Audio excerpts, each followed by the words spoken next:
We were just three regular folks looking for a bit of adventure in the Appalachian Mountains. Mark, Bernice, and me, Jake.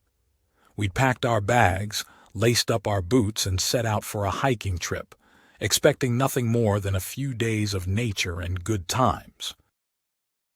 The first leg of our journey was what you'd expect from a hike in the mountains: beautiful scenery, fresh air, and a sense of freedom that you can't find anywhere else. We were loving every minute of it, joking around, taking pictures, and just soaking it all in. But things took a turn when the sun started to set. We were about halfway to our planned camping spot. We were way behind our planned schedule. That's when things started to get weird. At first, we heard noises in the distance, twigs snapping, bushes rustling, but we brushed it off as the usual sounds of the wilderness. But as night fell, those noises got closer, and we started to feel like we were being stalked. It was dark by the time we got to the campsite. However, by that time, all three of us were pretty spooked, and we decided to press on. I said to them, "We should better get out of here. Let's hike to the next town." Then we heard a gunshot. The sound came from much further than where we estimated the stalkers to be. Nevertheless, it freaked us out. What if there is a connection between whoever fired the shot and the one stalking us? What if the gunshot was much closer, but it's simply the trees and bush that muffled it enough to sound much further off? Bernice was starting to lose it. All three of us were terrified. We tried to shake it off, but the feeling wouldn't go away. By this time, we were walking pretty fast, almost jogging.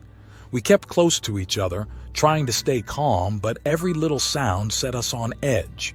And then we saw them, shadowy figures moving in the darkness, keeping pace with us, always just far enough for us not to get a proper view. Take my word for it, it was horrifying realizing we were never imagining it. It was the longest night of my life, filled with fear and uncertainty. We didn't know if we were going to make it out alive, but we refused to give up. We stuck together, relying on each other for strength and support, even when it felt like all hope was lost. And then, just when we thought we couldn't go on, we saw it, the first light of dawn breaking over the horizon. It was like a beacon of hope, filling us with renewed determination to keep going, to keep fighting, no matter what. By the time the sun was fully up, we'd made it out of the wilderness, battered and bruised but alive.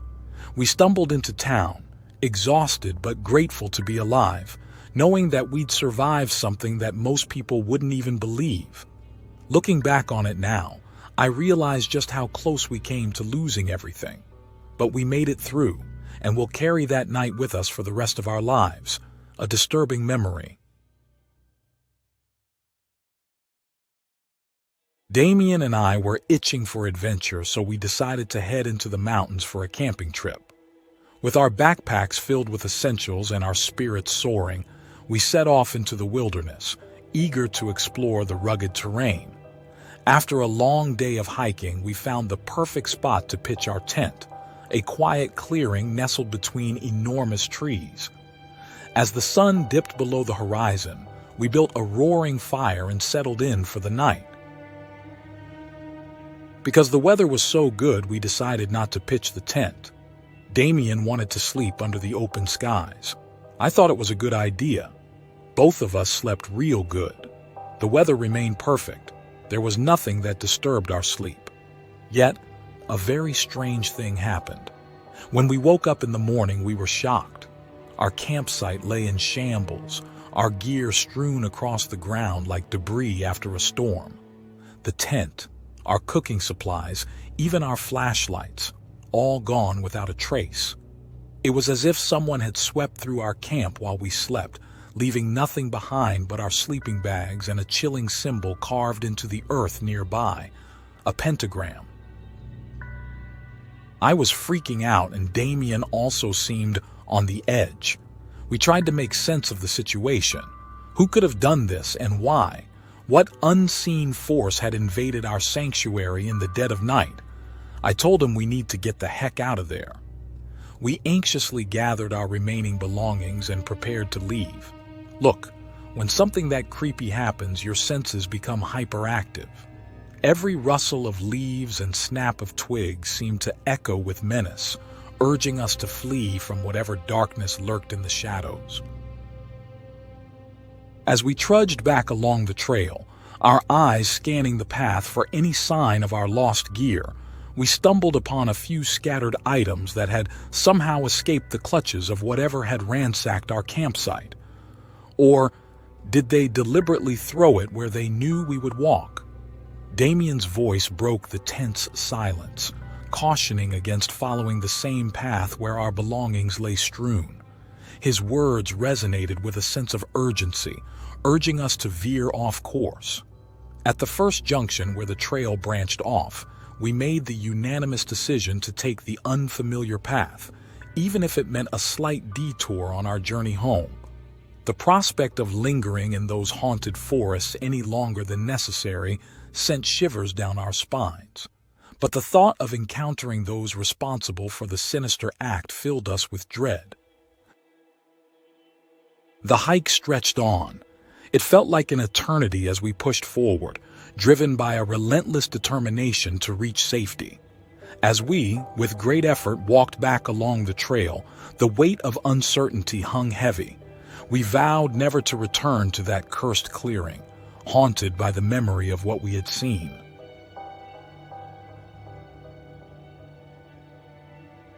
Hi, I am Josh, and I am a nursing student. I love hiking.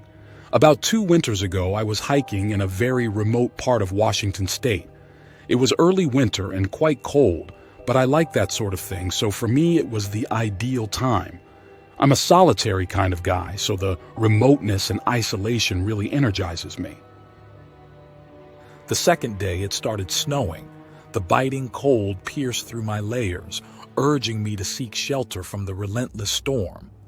I was really lucky because by about midday, I stumbled upon an old abandoned hunter's cabin, its weathered facade barely visible through the swirling snowflakes.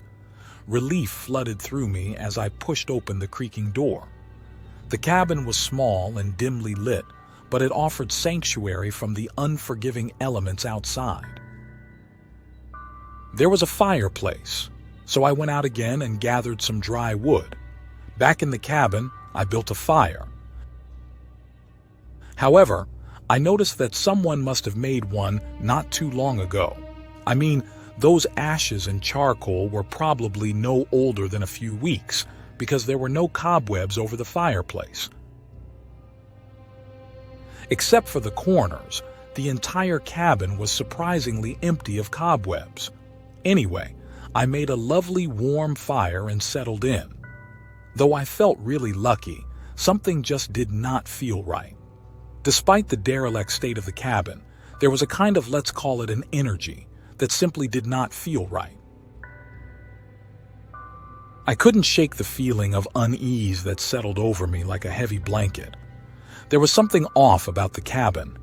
Have you ever been in a place that feels like it whispers of hidden secrets? Well, that was the feeling I got. In the morning light, I set about exploring the cabin's interior, my footsteps echoing against the creaking wooden floorboards. It was then that I noticed the more definite signs of recent habitation.